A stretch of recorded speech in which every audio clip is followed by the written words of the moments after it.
What's up mga kagutoms, for today's video with the squad, magre-rate tayo ng street food in the house and with Joanna. Mga kagutoms, meron tayo dyan fried siomai, kikiam, fishball, maliliit na hotdog, tsaka kwek-kwek. Halagang 20 pesos nga pala yung binili namin dyan na french fries. Sulit. Makikita naman punong-puno.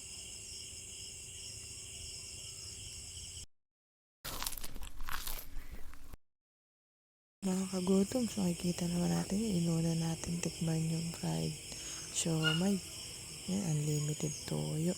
Siyempre, saktuhan lang. Lagyan na toyo,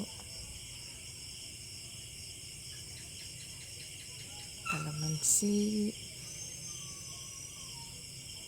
saka yung chili oil. Ano pa kulang mga kagutoms? May nakalimutan pala ako kagutoms.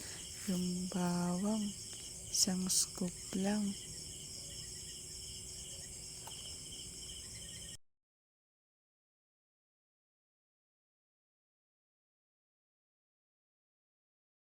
Habang kumakain nga pala ako, ayun, nag-recommenda yung ating squad. Mas maganda daw ang bilhin na siomai na brand. Rate ko. 5 out of 5. Oh.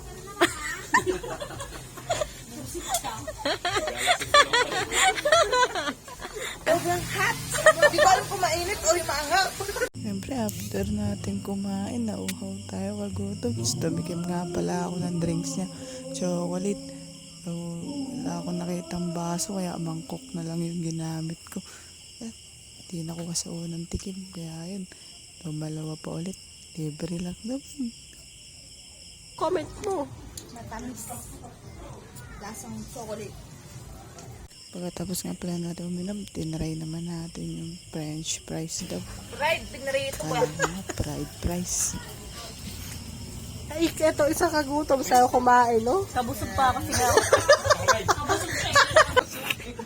Best ko ka dyan. Ikaw talaga kagutom.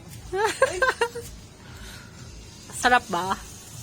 Ay, lista mo yung bilang. Wala kasi. Ba't tumihiwalay? Eh, hiniwalay niya. Kinain niya yung ano eh. Nilalagyan ba ng baking? Lagyan mo para umalsa. Yun ang sikreto yung baking. Cornstarch ang inano ko. Pinaghalo ko yung cornstarch tsaka ano. Oh, Andy, ano yata ako? Only drinks daw yan. Asan yung isa? At yan mga kagutoms, nabasag na naman tayo. Hanggang sa muli. Paalam.